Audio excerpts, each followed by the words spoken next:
بسم اللہ الرحمن الرحیم۔ السلام علیکم ناظرین۔ نعیم اللہ صاحب سوئٹزرلینڈ میں ہوتے ہیں، بڑے ہی پیاری انٹرویو دیے، لوگوں نے پسند کیے، ہم ان کا شکریہ ادا کرتے ہیں۔ اور آج پھر ہماری خوش قسمتی ہے نائم انٹرنیشنل ٹی وی کی، اور کیونکہ ہم بات کریں گے ماشاءاللہ ان سے سلام دعا کے بعد۔ جی السلام علیکم۔ جی وعلیکم السلام ورحمۃ اللہ۔ نصیر احمد صاحب شکریہ، جزاک اللہ۔ ٹھیک ٹھاک ہیں آپ؟ جی اللہ کا احسان ہے، اللہ کا احسان ہے، میں ٹھیک ہوں اللہ کے فضل سے الحمدللہ۔ انشاءاللہ والد صاحب بھی آئے ہیں پاکستان سے، تو ٹھیک ٹھاک ہے وہ بھی اللہ کے فضل سے ٹھیک ہیں۔ تو انہوں نے خوش ہوئے ہوں گے دیکھ کے آپ کو، پوتوں کو، اور بہت زیادہ ان کا دل لگا ہے، بہت خوش ہوئے ہیں، ساری فضا سے، برف سے، موسم سے بہت خوش ہوئے ہیں۔ چلے جی، اللہ تعالیٰ فضل کر فرمائے، ہر احمدی کو دنیا کی دکھائے، ترقیات دکھائے۔ انہوں نے اپنے دیکھا کہ بچے کس طرح ترقی کر رہے ہیں۔ اچھا یہ بتائیے کہ پہلا سوال ہی میں کر لیتا ہوں کہ یہ یورپ کے اور سوئٹزرلینڈ کی ترقی کا زیادہ راز کیا ہے اس میں؟ یہ دیکھیں ہنستے بستے چہرے، مسکراتے چہرے، صاف ستھرے، صحت مند، اور آتے جاتے عزت سے ملتے ہیں، نہ کوئی لڑائی ہے نہ کوئی جھگڑا ہے، اور آرام سے یہ زندگی ان کی گزر رہی ہے، اور سوئٹزرلینڈ وہ بھی۔ تو یہ بتائیے کہ ترقی کا کیا راز ہے اس کی؟ جو بہت سی باتیں ہیں ان میں سے ایک بات یہ بھی ہے کہ لڑائی جھگڑے میں شامل نہیں ہوتے، یعنی کئی صدیوں سے سوئٹزرلینڈ جو ہے وہ کسی قسم کی لڑائی میں شامل نہیں ہے، اگرچہ انہوں نے اپنا دفاع بہت مضبوط رکھا ہے، ہر بندہ فوجی ہے، اور جو اس نے ایک 6 مہینے کی ٹریننگ کے بعد 3 ہفتے جانا ہے فوج میں، اور اس کی پیمنٹ جو ہے اس کی متعلقہ کمپنی جو ہے کرے گی۔ دفاع کے اوپر تقریباً 2.5% خرچہ ہے۔ تو ترقی جو اتنا پیسہ ہے وہ قوم کی ترقی پہ لگتا ہے، سڑکوں پہ، اسکولوں پہ، میڈیکل پہ، یہ ڈیفنس پہ نہیں لگتا۔ وہ کسی کے بات میں دخل نہیں دیتے، نیوٹرل رہتے ہیں، یعنی ایک راز یہ ہے۔ تو معیار تعلیم کیسا ہے ان کا سوئٹزرلینڈ والوں کا؟ بہت اچھا ہے، بہت ہائی ہے، یعنی 9ویں جماعت تک تو ہر ایک کے لیے تعلیم جو ہے کمپلسری ہے اور فری ہے۔ اس کے آگے بھی جو پڑھتے ہیں ان کے لیے بھی معمولی چارجز ہیں، زیادہ تر تعلیم جو ہے فری ہے۔ جس کے اچھے، یعنی لیکن تعلیم میں وہی جا سکے گا جس کے اچھے نوٹس ہیں، یعنی جس کے نمبر اس نے اچھے لیے ہیں۔ اور تعلیم کا معیار یعنی اکنامکس میں آپ دیکھیں تو یورپ کی سب سے جو بیسٹ یونیورسٹیز ہیں وہ جس طرح ہم رہتے ہیں سنٹ گالن یہاں پہ ہیں۔ بہت ساری یونیورسٹی ہیں چھوٹے سے ملک کے باوجود، اور بہت اعلیٰ یعنی ان کا سٹینڈرڈ ہے تعلیم کا جو ہے۔ تو ماشاءاللہ پاکستانی کمیونٹی اور احمدی لوگ بھی ترقی کر رہے ہیں پڑھائی میں، بچے ہیں، کیونکہ آپ جانتے ہیں تاکہ دنیا دیکھ رہی ہے آپ کو، اور احمدیوں کی ترقی کا راز بھی بتائیے گا، اور آیا وہ اچھی تعلیم، اعلیٰ تعلیم حاصل کر رہے ہیں سوئٹزرلینڈ میں ماشاءاللہ؟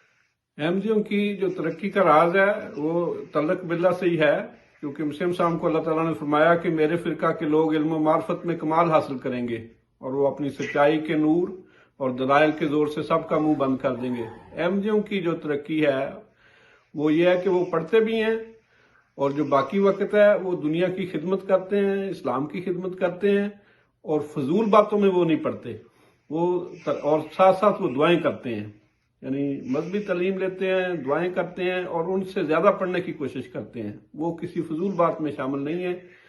اس لیے جو احمدی اسٹوڈنٹ ہیں اچھا پڑھنے والے، وہ سب ان سے آگے نکل جاتے ہیں، ان کے اخلاق ان سے آگے اچھے ہیں، وہ شراب نہیں پیتے، وہ کسی ایسی بات میں ملوث نہیں ہوتے جو اخلاقی طور پہ ٹھیک نہیں ہے۔ یعنی یہ احمدیوں میں جو پڑھنے والے ہیں، بعض نہیں بھی پڑھنے والے، لیکن جو پڑھنے والے ہیں ان کا یہ وجہ ہے، اور جو کم پڑھنے والے ہیں ان کی بھی جو ہے اخلاقی معیار ان سے بہت باری اکثریت کا، 100% کا تو نہیں کبھی کہہ سکتے، وہ اچھے ہیں۔ وہ رات کو باہر نہیں جاتے، وہ شراب نہیں پیتے، وہ جوا نہیں کھیلتے۔ اکثریت کی میں بات کر رہا ہوں، 100% تو کبھی کسی کی قوم کی بات نہیں کی جا سکتی۔ یہ ان کی ترقی کا راز ہے، دعا کرتے ہیں۔ زبردست۔ یہ بتائیے گا کہ آنے والے دنوں میں 8، 10، 20 سال میں پاکستانی احمدی کمیونٹی یا دوسرے غیر ملکی ان کے بڑے بڑے عہدوں میں شامل ہو جائیں گے؟ یہ بڑا اچھا آپ نے سوال کیا ہے، اور اس کی بنیاد قرآن کریم کے اوپر ہے۔ قرآن کریم کہتا ہے کہ جو انصاف کی باتیں اس سے آگے جا کے ایک مضمون خدا تعالیٰ بیان کرتا ہے کہ ہر امانت جو ہے وہ اس کے اہل کو دے دو. یعنی یہاں جو کسی کو عہدہ دیا جائے گا، اگر کسی نے جہاز چلانا ہے، گاڑی چلانی ہے یا کوئی بھی ہے، اس میں یہ نہیں دیکھا جائے گا کہ اس کا مذہب کیا ہے یا اس کی قوم کیا ہے. ابھی دیکھ لیں جرمنی میں ایک ہمارا جو احمدی ہے وہ میئر بن گیا ہے. تو اس طرح یہاں پہ بھی پارلیمنٹ میں ہمارے ممبرز ہیں، بہت یونیورسٹیوں میں پڑھانے والے لوگ ہیں. وہ یہ نہیں دیکھتے کہ آپ کس قوم سے آئے ہو، آپ کا رنگ کیا ہے، آپ کی قوم کیا ہے، آپ کا مذہب کیا ہے. نہیں، جس کام فیلڈ میں آپ نے کام کرنا ہے، اگر آپ کی اہلیت اس کے لیے قابل ہے تو وہ آپ کو وہ کام دے دیں گے، اور کوئی سفارش وہاں پہ کام نہیں کرے گی. تو ایگزیکٹ جو قرآن کریم نے تعلیم دی کہ ہر امانت جو ہے اس کے اہل کے سپرد کرو، یعنی جس میں وہ اہلیت ہے، اس میں جو ہے اس کے اہل کے سپرد کرو، یعنی جس میں وہ اہلیت ہے، اس میں دوسرا کوئی جو ہے فیکٹر وہ کام نہیں دے گا. یعنی یہ، اور پھر آئندہ 50 سال کی پلاننگ ہے تقریباً. یعنی یہ نہیں ہے کہ کل کو کیا ہونا ہے. قرآن کریم جہاں انبیاء کی باتیں کرتا ہے اس میں یہ بات کرتا ہے کہ وہ بہت دور تک سوچنے والے تھے. یعنی آپ صلی اللہ علیہ وسلم کی باتیں جو قیامت تک کے لیے. تو اس بات سے بھی ان قوموں نے فائدہ اٹھایا کہ بہت آنے والے وقت کی جو ہے پلاننگ کرتے ہیں. یہ بھی ایک بہت بڑا فیکٹر ہے ان کی ترقی کے لیے. اس کا مطلب ہے کہ جاب کے لیے مذہبی کوئی عقیدہ، کوئی فرقے کی ضرورت نہیں، صلاحیت کی ضرورت ہے، معیار کی ضرورت ہے، پھر وہ خود بخود سوئٹزرلینڈ جیسے ملک میں ترقی کرتا چلا جائے گا. 100%. نہ صرف سوئٹزرلینڈ بلکہ میں سمجھتا ہوں پورے یورپ میں ایسے ہی ہے. ہر جگہ یہ ایسے ہے. اس میں مذہب کی کوئی قید، مذہب پوچھا ہی نہیں جائے گا. مذہب کا تعلق ہی کوئی نہیں کسی اہلیت کے ساتھ. جو اہلیت آپ میں ہے تو آپ کو وہ کام دے دیا جائے گا. نہ مذہب کا تعلق ہے، نہ آپ کی قوم کا تعلق ہے، نہ آپ کے رنگ کا تعلق ہے. تو سفارش کا تعلق بن سکتا ہے ادھر کے یورپی ممالک میں، سوئٹزرلینڈ میں سفارش کرپشن، رشوت کے ذریعے یا کروا پروی کے ذریعے اپنے لوگوں کو آگے لے لانا. کیونکہ سوال میں یہ کرنے لگا ہوں کہ آج ہی کی ابھی خبر ہے کہ گورنر ہاؤس سندھ میں، کراچی میں صدر پاکستان گئے ہیں اپنے ذاتی کاروبار کے لیے. ان کا بیٹا ان کے ساتھ ہے.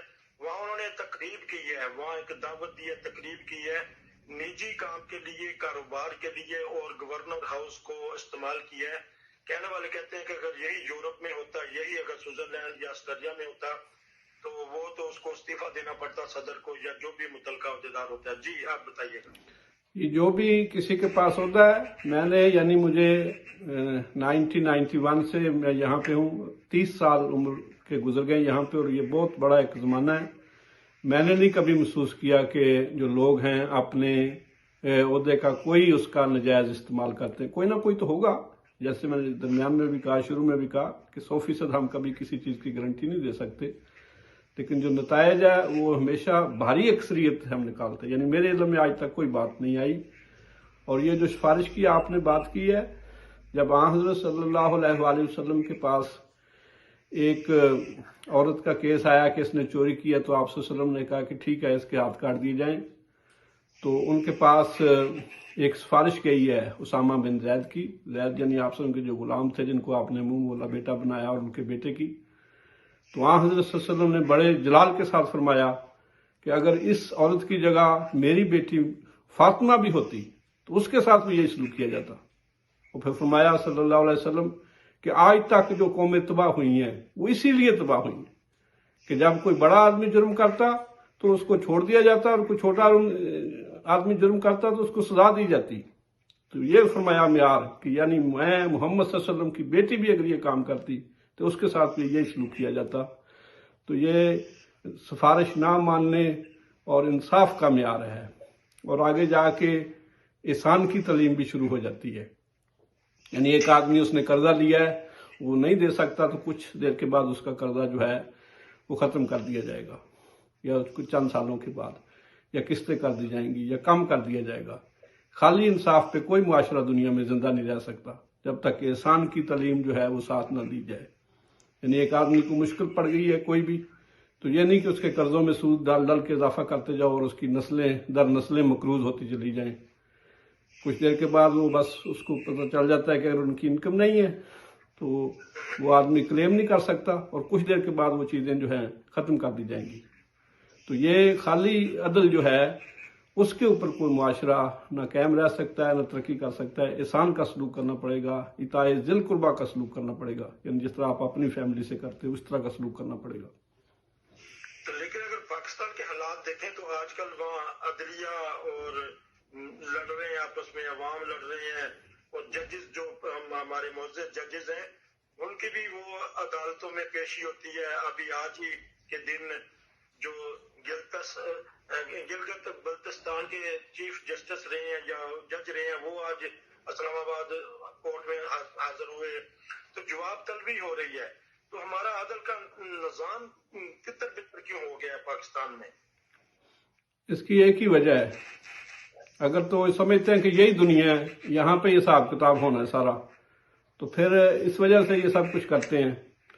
ورنہ تو وہ حضرت عمر رضی اللہ تعالیٰ عنہ نے کہا کہ اگر وہ دریائے دجلہ کے کنارے پہ ایک کتا بھی اگر بھوکا سوئے گا تو اس کا میں خدا کے حضور جواب دے ہوں گا. اگر ان کو یہ پتہ یقین ہو جائے کہ یہ تو چند دن گزر جائیں گے اور جو کام تم کرے گے اس کی جزا سزا پھر دیے جاؤ گے اور وہ لامحدود وقت کے لیے ہوگی، اگر خدا کا ڈر ان کو آ جائے اور اس کے اوپر یقین ہو جائے تو یہ اپنے خلاف بھی اگر ان کو فیصلہ کرنا پڑے تو اپنے خلاف بھی انصاف سے فیصلہ کریں گے. میں تو ان کو ایک ہی مشورہ دیتا ہوں کہ خدا پہ یقین رکھو. وہ قرآن کریم میں آتا ہے کہ وہ سر دست آپ کو ڈھیل تو دیتا ہے لیکن اس کی پکڑ بڑی سخت ہے. جو پھر قرآن کریم سے یہ بھی پتہ چلتا ہے کہ جو سلوک تم کسی کے ساتھ کرو گے وہی سلوک پھر تمہارے ساتھ بھی کیا جائے گا. اور حضرت صلی اللہ علیہ وسلم کی ایک حدیث یہاں لازمی کوٹ کروں گا جو بے انتہا فائدہ دینے والی ہے، لازمی کوٹ کروں گا جو بے انتہا فائدہ دینے والی ہے. آپ صلی اللہ علیہ وسلم نے فرمایا قسم ہے ذات کی جس کے قبضہ قدرت میں میری، یعنی آپ سے فرمایا کہ میری محمد کی جان ہے صلی اللہ علیہ وسلم، تم اس وقت تک مومن نہیں بن سکتے جب تک دوسرے کے لیے بھی، دوسروں کے ساتھ بھی وہی پسند نہ کرو، وہی سلوک نہ کرو جو اپنے لیے چاہتے ہو. اگر اس بات پہ عمل ہو جائے دنیا میں تو ایک آنکھ جھپکنے کے عرصے میں یہ سارے معاملات جو طے ہو جائیں کہ اگر وہ اپنے آپ کو اس کی جگہ پہ رکھیں اور سمجھے کہ میں اس سے وہی سلوک کر رہا ہوں کہ اگر میں وہ ہوں تو میرے ساتھ اگر وہی کیا جائے. یہ پوری دنیا میں یہ مسئلہ ہے. یہ اس کا تعلق یورپ سے بھی ہے، امریکہ سے بھی ہے، جو انہوں نے ویٹو پاوریں بنائی ہیں، سب کچھ کیا ہے. لیکن یہاں معیار نسبتاً بہت اچھا ہے. خدا پہ ایمان لائیں اور وہ بہت جلد انسان کے یہ دن ختم ہو جاتے ہیں. ایک بولے سارے کہ وہ جو خود کھاتے ہیں دوسروں کو بھی دیتے ہیں، کسی کو بھوکا پیٹ نہیں رہنے دیتے. یہ کبھی دیکھا ہے آپ نے کبھی سوئٹزرلینڈ میں اوبر دخل ہاؤس جسے کہتے ہیں کہ ان کے چھت نہیں ہے سر پہ، یا بھکاری یا فقیر، یہ اس طرح کی کوئی سوئٹزرلینڈ جیسے ملک میں؟ بات یہ ہے کہ ایک حد ہے ہر چیز کی، یعنی جو ایک انسان کے پاس پیسے نہیں ہیں وہ ان کو جو ان کی بنیادی ضرورت ہے وہ مہیا کرتے ہیں جس سے وہ زندہ رہ سکیں. اگر کوئی آدمی نشہ کرتا ہے تو وہ شام تک وہ پیسے ختم کر کے پھر بھکاری ہے تو اس میں اس کا قصور ہے، گورنمنٹ کا قصور نہیں ہے. جہاں تک یہ نظام ہے سوشل سیکورٹی سسٹم کا جو اسلام نے اصل میں قائم کیا ہے کہ جنت کا وہ تصور جس میں نہ انسان بھوکا رہے گا، نہ پیاسا رہے گا، نہ ننگا رہے گا، اس کا 100% کنسیپٹ موجود ہے. لیکن کچھ لوگ جو ہیں وہ اپنی مرضی سے اس نظام سے باہر نکل جاتے ہیں تو اس کو کوئی روک نہیں سکتا. گورنمنٹ میں کوئی اس کے سسٹم میں کوئی کمزوری نہیں ہے. یعنی کسی کو تنخواہ ملی ہے، اس نے جا کے نشے اڑا دیے، جوا کھیل لیا ہے، تو اس میں تنخواہ کا یا پیسوں کا تو قصور نہیں ہے. وہ اس طرح کے واقعات جو ملتے ہیں. لیکن ویسے نارمل وہی بات ہے جو آپ نے کی ہے بڑے خوبصورت سوال کے ذریعے کہ یہ ان کے تحفظ کا 100% گارنٹی دی گئی ہے، 100% نظام بنایا گیا ہے. اچھا، آخر میں پوچھ لیتے ہیں اسائلم کیس کا کیا طریقہ کار ہوتا ہے یہاں آ کے؟ کیونکہ بعض لوگ اگر کوئی آ جاتے ہیں، یا کیسا سسٹم ہے؟ یورپ جیسا ہے یا سوئٹزرلینڈ کا علیحدہ ہے؟ وہ اندراج کرواتے ہیں، پھر اس کی پروٹوکال ہوتی ہے. وہ اخراجات کون دیتا ہے وہاں جس کے پاس نہیں ہوتے غیر ملکیوں کو اسائلم کے لیے؟ کوئی آدمی جب آ کے ان کے سینٹر میں جاتا ہے کہ مجھے پناہ چاہیے تو سارے اخراجات گورنمنٹ دیتی ہے، اس کے سارے 100%. لیکن کچھ دیر میں وہاں سینٹر میں رکھنے کے بعد اس کا فیصلہ ہو جاتا ہے کہ آپ اسائلم کے حقدار ہیں یا نہیں ہیں. نہیں ہے تو وہ کہتے ہیں ملک چھوڑ دیں. اس وقت تک بھی گورنمنٹ پیسہ دے گی، بھیجنے کا بھی وہی دے گی. اگر آپ حقدار ہیں تو آپ کو ایک مقبول زندگی جو ہے اس کے لیے جو خرچہ چاہیے وہ دیا جائے گا، اور اس کی بنیاد جو ہوتی ہے کہ آپ یہ ثابت کر سکو کہ آپ کی زندگی کو مذہب یا سیاست کی وجہ سے خطرہ ہے. آپ نے کوئی جرم نہیں کیا، آپ معصوم ہیں اور آپ کو جو ہے زندگی کو خطرات لاحق ہیں، تو اس وجہ سے وہ اس کی تحقیق کرتے ہیں، یا ان کو اگر ثبوت مل جائیں یا ایسی تو وہ پھر پناہ مل جاتی ہے. وہ مشکل نہیں ہے، لیکن اس کے لیے ٹھوس ثبوت انسان کے پاس، جیسا کہ پہلے بھی ایک دفعہ بتایا تھا کہ رائزے کی کہانی جو ہے، سفر کی کہانی، اس کے ثبوت ہوں کہ وہ سیدھے ادھر آئے ہیں، کسی اور ملک میں نہیں گئے. اور دوسرا جو ان کا کیس ہے اس کا ثبوت دیا جائے گا. وہ جو اجتماعی تکلیف ہے اس میں وہ ہمیں نہیں کم از کم مانتے. بعض ملکوں کو، یعنی جس طرح سیرین ہیں کہ ان کی ایک اجتماعی، یا افریقہ کے بعض ممالک ہیں ایریٹریا وغیرہ، یا اور بعض، ان کی پھر اجتماعی جو تکلیف ہے وہ مانی جاتی ہے. اگر ایسے حالات خدا کرے جماعت کے لیے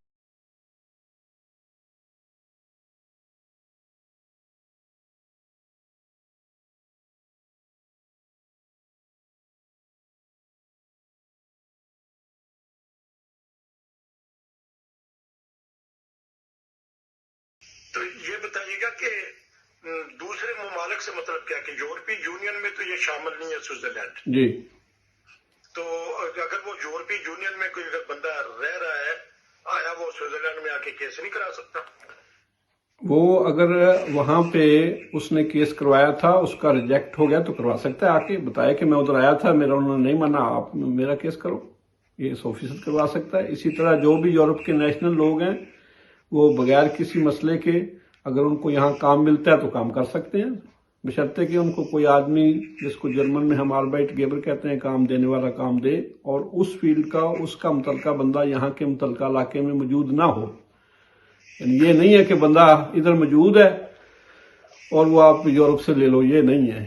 ہاں اگر وہ ہے اس کی ضرورت کسی بندے کی، اور وہ جو کام دینے والا ہے اس کو کام دے رہا ہے، تو اس کو پھر کسی قسم کا مشکلات نہیں ہے، سوائے اس کے زبان وغیرہ کی مشکل ہو.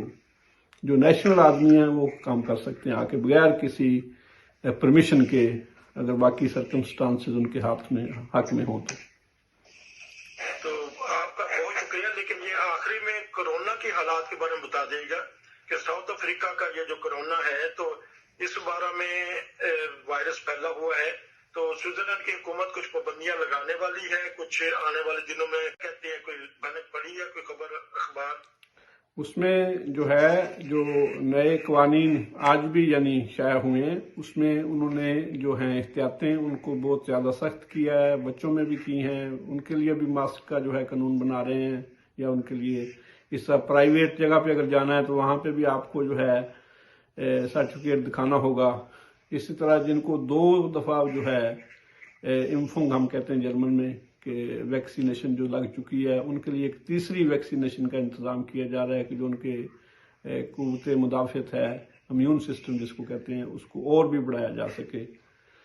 لیکن میں اس میں یہی کہوں گا ہر ایک کو کہ مسلم صاحب کو اللہ نے بتایا کہ یا حفیظ و یا عزیز و یا رفیق پڑھیں، زیادہ زیادہ تینوں کو آیت الکرسی پڑھیں، اور جتنی احتیاطیں ہیں وہ کریں. یعنی یہی ہمیں اسلام کی، قرآن کی تعلیم ہے. بہت شکریہ. آپ نے بہت پیاری پیاری باتیں بتائی سوئٹزرلینڈ کے متعلق، اسائلم کے متعلق، اور کرونا کے بارے میں، اور ان کی ترقی کے راز کے بارے میں. انشاءاللہ ہم آپ سے دوبارہ کوئی پروگرام لیں گے، تو جب والد صاحب انشاءاللہ جب ان کی تھکاوٹ وغیرہ اتر جائے تو ان کے ساتھ بھی ہم ایک پروگرام کرنے کی چاہیں گے. آپ کا شکریہ. ایک جو بات میں کر بھی دیتا ہوں آخر پہ بھی، جہاں تک مجھے ان ملکوں کا علم ہے، وہ انفرادی طور پہ بھی اور ملکی طور پہ بھی غریبوں کی امداد کرتے ہیں. یعنی ریڈ کراس کا جو ادارہ ہے وہ سوئٹزرلینڈ کا ادارہ ہے. پوری دنیا میں وہ اور ان کی باقی تنظیمیں، یعنی انفرادی طور پہ بھی لوگ اور قومی طور پہ بھی جتنی طاقت ہے وہ غریب قوموں کی، ملکوں کی مدد کرتے ہیں. اور اس میں ہمارے لیے بہت بڑا سبق ہے قومی طور پہ بھی. اور وہ کسی سے بھیک نہیں مانگتے. انہوں نے اپنے آپ کو اتنا اسٹیبلش کیا ہے کہ وہ لمبے عرصوں تک اپنی قوم کو بٹھا کے کھلا سکتے ہیں. اس میں بھی بہت بڑا سبق ہے یوسف علیہ السلام کے قصے میں، جو 7 گائیاں انہوں نے دیکھی تھی کہ 7 جو ہیں ان کو کھا گئی ہیں، کہ اپنے لیے ان کے پاس بھیک نہیں مانگنے کا ہونا چاہیے، کہ ہر ایک کے پاس انفرادی طور پہ بھی اور قومی طور پہ بھی اتنا سرمایہ ہو کہ اگر مشکل آتی ہیں تو ایک کافی جو ہے ان کے اپنے لیے مال ان کے پاس جمع ہونا چاہیے، اور وہ بھیک کے لیے نہ فٹافٹ تیار ہو جائیں کہ ہمیں وہ ملک مدد دے، وہ ملک، ہم نے کیوں مدد لینی ہے؟ محمد رسول اللہ صلی اللہ علیہ وسلم نے فرمایا کہ دینے والا جو ہاتھ ہے وہ لینے والے سے بہتر ہے، ہم دینے والا ہاتھ ہیں، لینے والا نہیں ہیں۔ اللہ تعالیٰ سب کو اس کی توفیق دے۔ میری طرف سے سب سننے والوں کو السلام علیکم ورحمۃ اللہ، اور دعا کی درخواست ہے۔ میں آپ سب کے لیے دعا گو ہوں، اللہ آپ کو اپنی حفاظت میں رکھے۔ عاجز کے لیے آپ بھی دعا کریں کہ مجھے بھی اللہ اور ہمارے خاندان کو اپنی حفاظت میں رکھے، ان بیماریوں سے آپ کو بھی نجات دے، اپنی حفاظت میں رکھے مجھے بھی۔ آپ کا بہت بہت شکریہ، بہت بہت جزاک اللہ۔ پھر ملاقات ہوگی۔ یہ تھا آج کا پروگرام۔ نصیر کو اجازت دیجیے۔ السلام علیکم۔ جزاک اللہ، وعلیکم السلام ورحمۃ اللہ وبرکاتہ۔